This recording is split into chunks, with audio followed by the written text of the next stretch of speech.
আসসালামু আলাইকুম, সবাই কেমন আছেন? তো আজকে আমি একটি মাছ রান্না করেছি একেবারে ভিন্নভাবে, কারণ এই মাছটা আমি মাঝে মাঝে রান্না করি, তাই মনে হলো যে আপনাদের মাঝে শেয়ার করি। চলুন তাহলে দেখে নিই রেসিপিটা। মাছটা ভুনা করার জন্য এখানে কড়াইতে আমি কিছু তেল দিয়ে নিয়েছি। তেলটা একটু হালকা গরম হয়ে গেছে, এখন দিয়ে দিচ্ছি আনাম জিরা। জিরার থেকে একটা গ্রান ছড়ায় যখন আসবে তখন এখানে দিয়ে দিচ্ছি পেঁয়াজ।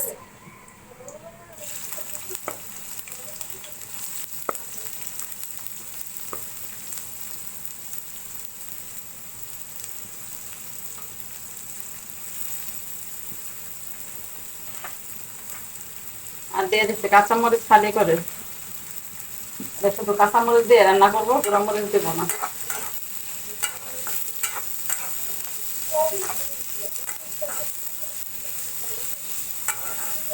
পেঁয়াজ একটু তাদের ভিতরে ভেজে নেব, মানে হালকা ভেজে নেব আর কি।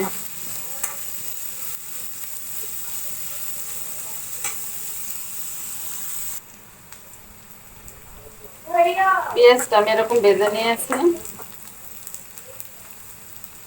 এখানে এখানে একটু আদা রসুন দিয়ে দিব। আদা রসুন দিয়ে দিচ্ছি।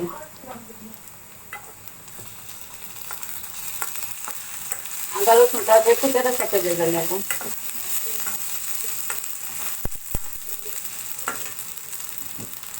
এখন একটু পানি দিয়ে দিচ্ছি।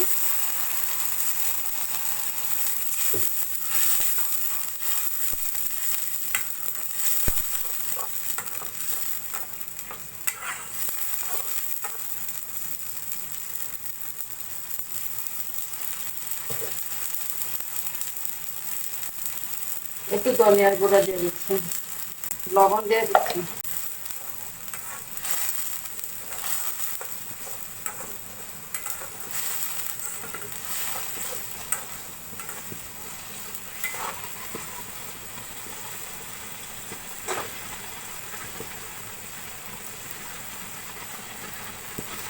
এটাকে আবার একটু কষিয়ে নিব।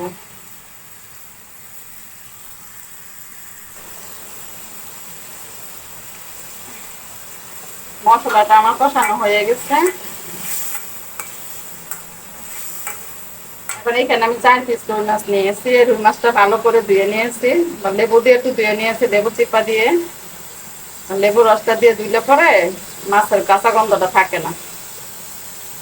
এই মাছগুলো আমি এখানে দিয়ে দিচ্ছি।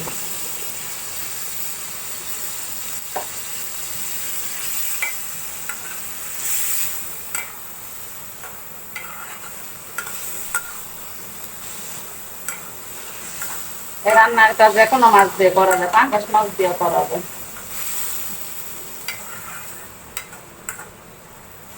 মাছটা কষানোর জন্য একটু পানি দিয়ে দিচ্ছি।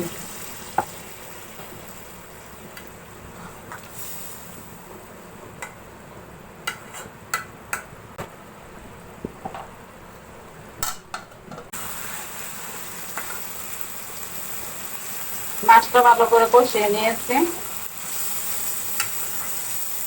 এখন একটু ঝোলের জন্য পানি দিয়ে দিব।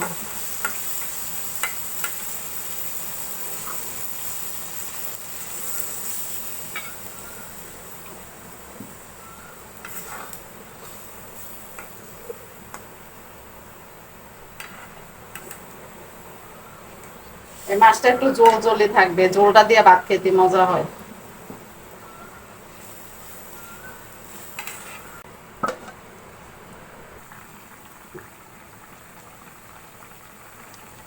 মাছটা আমার প্রায় হয়ে গিয়েছে, এখন এখানে লেবু চিপে দিয়ে দিব।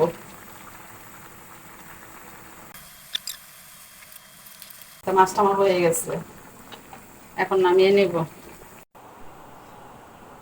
এই যে ফাইনালি মাছটা আমার হয়ে গিয়েছে। এভাবে আপনারা একবার হলো রান্না করে খেয়ে দেখেন। এখানে আবার গরুর মাংস রান্না করেছি। এই হচ্ছে আজকের আমাদের দুপুরের খাবার। আজকের মতো রাখি, সবাই ভালো থাকেন।